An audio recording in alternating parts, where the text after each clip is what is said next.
এটা একটা ছোট খাল, নদীর একটা প্রশাখা, যেখানে যে কয়েক বছর আগে সরকারি উদ্যোগে খালটা করা হয়। খালটাকে বাড়ানোর জন্য এখানে অনেকগুলো এই সেই প্রায় হাফ কিলোমিটারের মতো একটা জায়গা, হাফ কিলোমিটার 1 কিলোমিটার প্রায় মতো জায়গার সবগুলো লাইন ধরে সারি সারি তাল গাছ ছিল, সবগুলো কেটে ফেলেছে।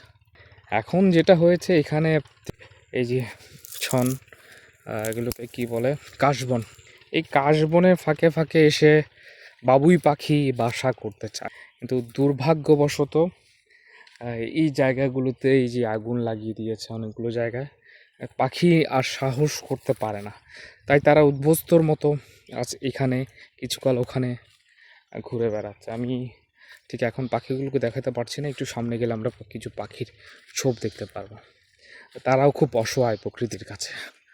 মানুষের এই কর্ম, এই জায়গাগুলোতে ওই দূরে অনেকগুলো তাল গাছ দেখতে পাচ্ছেন, এইখানে একটা তাল গাছ, আশা করি ওই গাছগুলোতে বাবুই পাখির বাসা আছে। কিন্তু এই জায়গাটাতে অনেক তাল গাছ ছিল, দিন দিন মানুষ এই তাল গাছ কেটে ফেলছে। সেটা সবচেয়ে ক্ষতির সম্মুখীন হচ্ছে আমাদের এই পাখির রাজ্যে।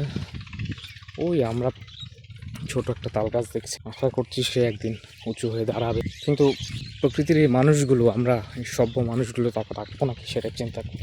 মানুষ দিন দিন, মানুষ না, সভ্য হয়ে যাচ্ছে।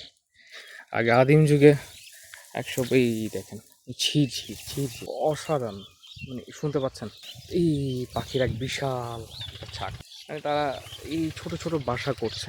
খেয়াল করে আমি যদি সামনের দিকে যেতে পারতাম ওই পারে, তাহলে দেখাতে পারতাম যে এখানে কিছু ছোট ছোট তারা বাসা তৈরি করছে।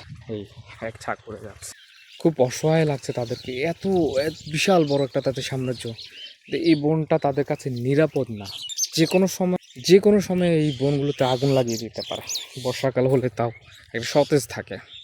এই টাইমটা দেখেন, কিছুদিন আগেও মনে হয় এখানে আগুন লাগিয়ে দিয়েছে। এখন তারাও খুব অসহায়। এই জায়গাগুলো তারা, মানে মানুষ আসলে তারা খুব আতঙ্কে থাকে। এই আমি একটা শেষ করবো, দেখেন যেটুকু পথ যাবো সেটুকু পাখি হাজার হাজার হাজার হাজার, এই কাশবনগুলো নিরাপদ নয় তাদের জন্য, কেটে ফেলেছে। এই দেখেন তার একটা, এই জায়গাটাতে বিশাল বড় কাশবন ছিল, তো আগুন লাগিয়ে কিছুই নেই। আমি যদি জুম করে আর একটু দেখাই, দেখেন পাখিরা যে কি বিভৎস দিন কাটাচ্ছে। ইচ্ছে করে তাদের জন্য এই পুরো সারি জুড়ে আবার তাল গাছ রোপণ করতে। এবারে তালের যে কতগুলো বীজ হয়, আটি যেটি বলে, আমি সংগ্রহ করব ইনশাল্লাহ এর পরের বছর। জানি না তালের সিজন কখন, কিন্তু ইচ্ছা এই তালের যতগুলো বীজ আছে এগুলো সংগ্রহ করে, আটিগুলো সংগ্রহ করে এই লাইন ধরে একটা একটা লাগানোর চেষ্টা করব ইনশাল্লাহ।